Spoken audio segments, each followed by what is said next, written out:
Hello everybody, welcome back to the channel. My name's Kevin, I'm the Geek. You are watching Kevin the Geek, and welcome back to another episode of Dave Gorman's Modern Life is Goodish. It is series 2, it's episode 7. I don't actually know at the time of me recording this when the new episodes of Dave Gorman's Modern Life is Goodish is actually coming out. I don't know if it's out at the time of me recording. Apparently,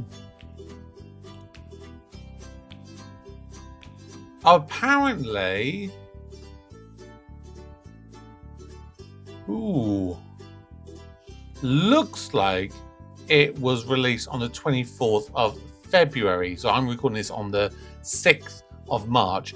So that would suggest that it was about a week ago.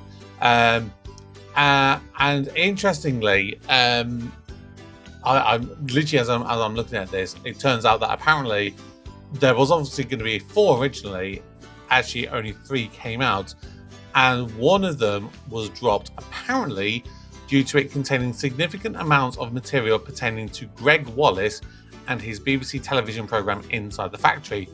The material had been written before historical allegations of sexual harassment against Wallace became known. Material from the episode that does not mention Wallace was released on the You and Dave website. Okay, so we'll only ever see 3 episodes of that when I eventually get to series 6, but obviously at the moment we're only on series 2. So let's check out this latest episode of Dave Gorman's Modern Life is Goodish. And this one is called I Like Hot Bananas. Okay? Good evening, ladies and gentlemen, and welcome to Modern Life is Goodish. I'm Dave Gorman. I've got a laptop, a remote control, and a big screen. And this evening, I want to talk about superlatives.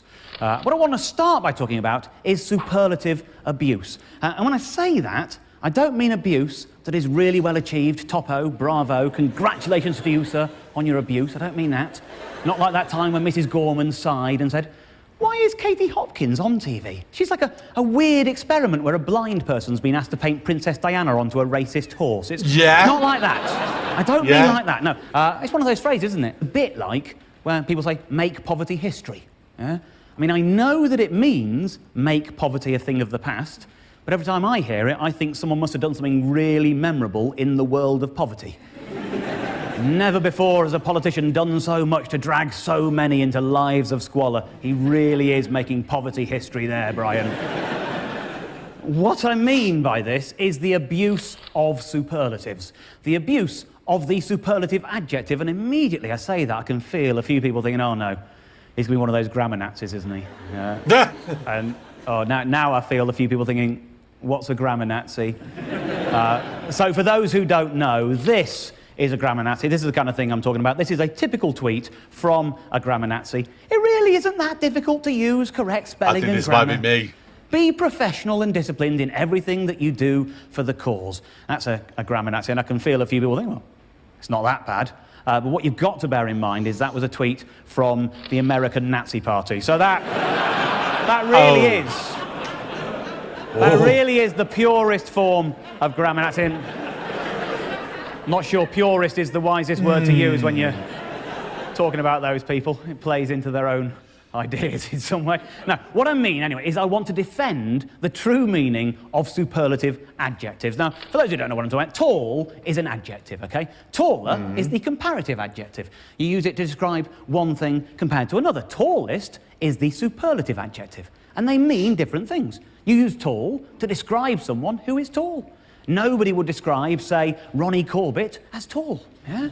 But you might describe him as, for example, taller than Tom Cruise. You might. Okay. You might. Because that's what the comparative adjective is for. But tallest is the superlative adjective, and you use it to describe something that is taller than everything else in its class or group. And these are the type of words that I think are often misused. They are especially abused by marketing people, because marketing people are always trying to persuade you that their goods are the best. For example, you get a word like fresh, fresher, freshest. You know, you've got your fresh Prince of Bel-Air, your fresher Prince of Bel-Air, and all. Sorry, please ignore the dog barking in the background. I'll just wait for her to stop. A few moments later. Ultimately, the freshest Prince of Bel-Air. But freshest is a word that is often abused. You often see it, for example, in the phrase, we use only the freshest ingredients. Okay. And that looks like a good thing, doesn't it? You see that on a chalkboard outside a nice cafe, and you think, oh, that looks nice. They use only the freshest ingredients. But that's not what they should be doing, is it? They should be, in theory, saying frozen, because technically, frozen in a lot of cases ends up being fresher than, fresh stuff, because it actually is frozen, earlier in its picking cycle compared to stuff that's been taken, transported, delivered, given to the restaurant. They cut it up. I'm kind of in agreement here. It's not what we do at home, is it? Work from the back. That's how you do it at home, isn't it? Yeah? Look, let's, for example, right? Say you've got 2 boxes of eggs. Yeah. Now, this box has been in the fridge for a week. Still got a couple of eggs in it. You don't want to run out, so you bought a new box of eggs this morning. Now, all of these eggs are fresh, but these eggs are the freshest. If you only use the freshest ingredients, these are the eggs you'll be using. Yeah. Anyone with an ounce of sense would use these eggs first. Yes. They're fresh, they're not the freshest. You don't want to throw them away. If you're advertising that you use only the freshest ingredients, you're basically advertising that you willfully throw away perfectly good food. That's going to put your costs up, isn't it? You're going to pass that on to the consumer in more expensive stuff. If you'd concentrated at catering college, you'd have done the module on stock management and you would have known all about this. Stock and rotation. I don't want my omelette cooked by someone who didn't concentrate at catering college, all right? Of course, the thing is, they don't really mean we use only the freshest ingredients. What they really mean is we use only fresh ingredients. Yeah. But that doesn't sound like much of a boast, does it? No, honestly, we never use anything that's off. Greatest is another one of these words that is often abused. You often see it abused when it's paired up with the word hits. Oh, God, yeah. How often do you see the phrase greatest hits with something like that, previously unreleased track? Oh, hang on a minute. A hit record is a successful record. It's a record that lots of people have bought. And if it hasn't been released yet, then nobody's bought it, and so it isn't a hit, so it shouldn't be on the greatest hits album. Yeah. This is an industry-wide problem. They all do it. This is from The NME. My Chemical Romance, greatest hits album coming in March, features previously unreleased track. What that means is, greatest hits album coming in March features non-hit. It's obvious, isn't it? Simple Minds announce career-spanning greatest hits LP and tour, say Strange Ways Radio, with 2 new songs, which means with 2 non-hits. This was scouting for girls on their own Facebook page. Our greatest hits album, 10 years in the making, is now available to pre-order right now. Now, let's not get hung up on that tricky clause there with its very confusing mix of immediacy and pre-immediacy and then more immediacy. Am I the only person who literally only remembers one song from Scouting for Girls? She's a lovely, she's a lovely. Do it now, before now, right now. Don't let that cloud your judgment as we contemplate the main detail here, which is the extra tracks. Features 2 brand new tracks, Millionaire and Make That Girl Mine, and there are the details as the links and so on. They all do it. Of course, you don't have to call your album Greatest Hits. You could just call it Best Of. Best Of is an opinion. Yeah. Greatest Hits means most successful, and so that's not an opinion because that can be measured. Greatest Hits is a matter of fact. In fact, for ourselves, let's just establish for ourselves a working definition of hit. Okay? If this represents the top 100, and I think it's fair to assume that outside of that is definitely non-hit territory. Nobody's going to be getting to 198 in the charts and calling it a hit, are they, right? So we'll talk about the top 100. Now, obviously, number 1 is a hit, isn't it? Everyone would say that. You'd be pretty churlish if you denied that something in the top 10 was a hit. So we'll start with top 10. Everyone just raise a hand, and as I go through, lower your hands when you see the point at which you think it's no longer a hit. So raise a hand. Okay? Now, we all think top 10's a hit. Everyone's got their hands up. Top 20, still a hit. Pretty broad agreement. Top 30, a few people coming down at that point. The top 40, that's always Still a fair few. Top 50? I'll go down there. So top 40 was kind of the group agreement on what constitutes a hit. Top 40 is a hit. And that's interesting, isn't it? So, Well, no. If he's wording it like that, I'll say if it's in the top 50, I'll say it. Because it's like, if you take footballers, like people can complain, Jamal Lascelles at Newcastle United is not a good footballer. Yeah, I'm just using him because I know of him. He used to play for Nottingham Forest. But if you go, he's not a good player. But you're like, at the same time, you think about the elite level and how good you've got to be just to be able to be in a top division team and remain there and play there. You've still got to be pretty damn good in order to be there. Okay, you may not be a Virgil van Dijk or players of that necessarily caliber, but you're still pretty good, by comparison of the many thousands of people. I think it's quite equal with that. I think top 50 of all songs that get released, you could argue it is still kind of the best of the best. Let's have a look then at the Scouting for Girls Greatest Hits album, ladies and gentlemen, and see how many of the 15 tracks on this album were genuinely hits according to this audience. And I'll tell you what, we'll do that when we come back from this short break. Yeah. Okay, so how many of them we got into the top 40? Like I said, Scouting for Girls is the only one that I actually know. The others I'm like...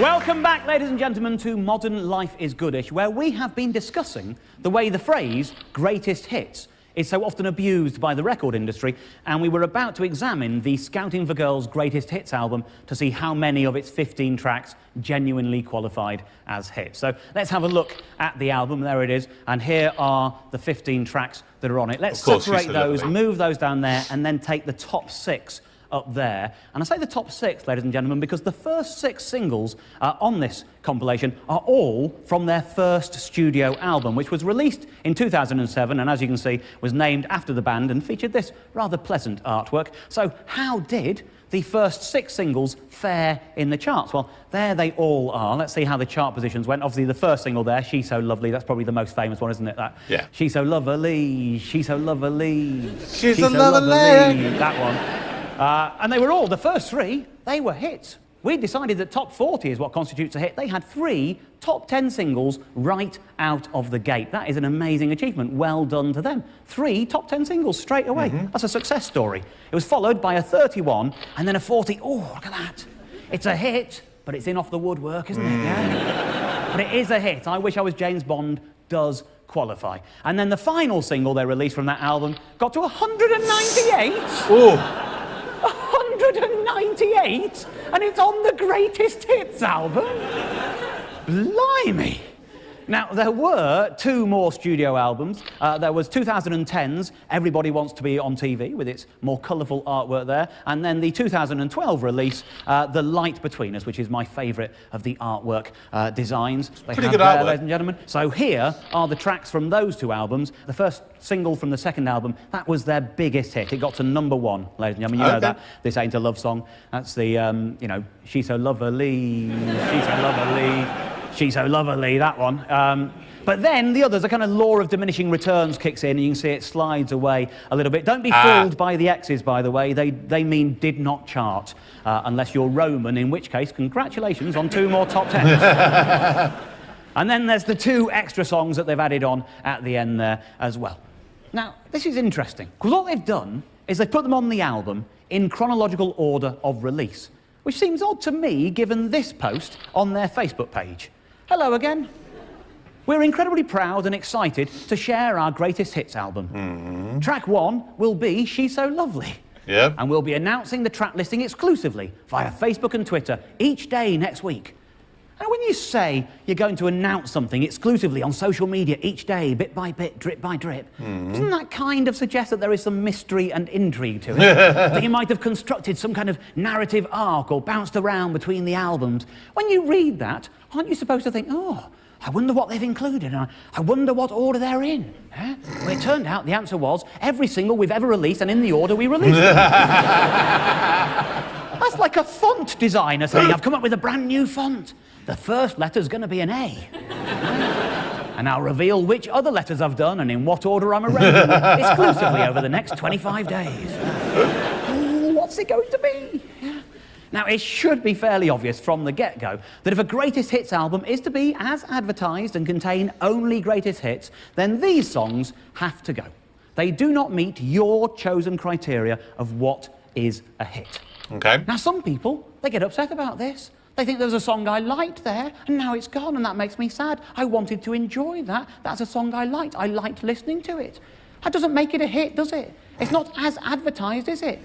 For example, right, if you go to the shop to buy a box of eggs, and you get home, and you open the box up, and it looks like that, you think, I've been conned there. They're not eggs. And if you went back to the shopkeeper and said, hang on, those aren't eggs, and he went, so what? You can still eat them. That's not as advertised, is it? And incidentally, it's just worth checking this. Can you all see that there's a lemon and a lime there? At the back, can you see at the back? I just want to make sure it's reaching. You can see the difference between them at the back. There's a yellow and a green one. Oh, he's building up something. That's interesting. It's interesting, actually, because I live in Hackney, in East London. I cycle past this chicken restaurant 4 or 5 times a week, and it...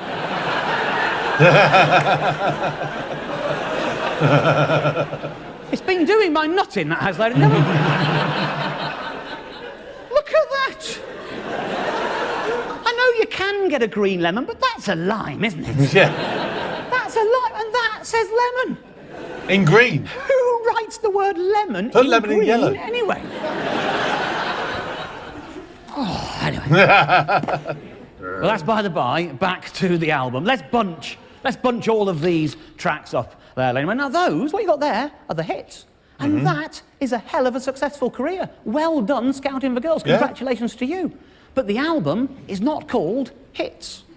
It's called Greatest Hits. And that means it has to contain only the greatest of your hits. That means some of your hits have to be discarded. We have to remove the least great hits in order that what remains are the greatest hits. That's obvious, isn't it? It's obvious. The number 40 has to go, doesn't it? I wish I was James Bond, you know, that one. She's so lovely, she's so lovely, that one. That's got to go, hasn't it? But frankly, if you're going to take away a number 40 and leave behind a 37, that's a bit embarrassing. Isn't it? I mean, 37, 40 is pretty much the same thing, so that should go as well. And really, once you've decided that songs in the 30s aren't making the cut, then I think the 31 has to go just to save a bit of face as well. So let's just take those away and bunch those. And what you got there is their greatest hits. That is the legitimate greatest hits of Scouting for Girls. And you could start revealing that track listing on social media on a Monday and be done before the weekend. Clearly, what we've worked out is that this album shouldn't be called Greatest Hits. It should be called The Greatest Hits, The Other Hits, The Definitely Not Hits, and 2 songs that we're taking a bit of a punt on, but that probably won't be hits in the end. Very good. Incidentally, did anyone notice anything odd about the artwork on their 3rd studio album? I've already shown it, but there it is. Did anyone notice anything about that? The light between us? Does it look familiar at all? I watch a lot of TV. Love Heart thing, isn't it? And you know those adverts that James Nesbitt does for Thomas Cook Holidays? These are the adverts I mean. You've seen them. My favourite, the Sentido Golf Bar. Yeah, those adverts. But recently, they've all had the same thing at the end. This. Happy anniversary. That was last week. For perfect Sentido hotels, let's go to thomascook.com at all protected. Did you see it? Did you see it? Let me put it in slow motion in case you missed it. Look at this. Look at that. Now, I'm not saying it's exactly the same, but I am saying that you would fall for that on the market, wouldn't you, that? Yeah. You'd fall for that, wouldn't you? And they're not the only ones. This is an advert for Heart FM. I mean, that makes sense. Yeah, there's Ollie Murs singing it. There he is at the end of the advert doing it with a punter. It's all over adverts. Uniformdating.com. Dating.com. Everyone needs a hero. Yeah, it's another one of those phrases that can be taken both ways, isn't it? How was the dating? Very uniform, to be honest with you. Just Peter in a film like all the others. Very, very uniform, frankly. Even Gok Wan started doing it. There he is by himself. There he is doing it with somebody else. This is weird, isn't it? If you think about it, a heart, an actual heart, doesn't really look like that, does it? But this has been the accepted symbolic representation of a heart and for love and for all that really powerful stuff for years.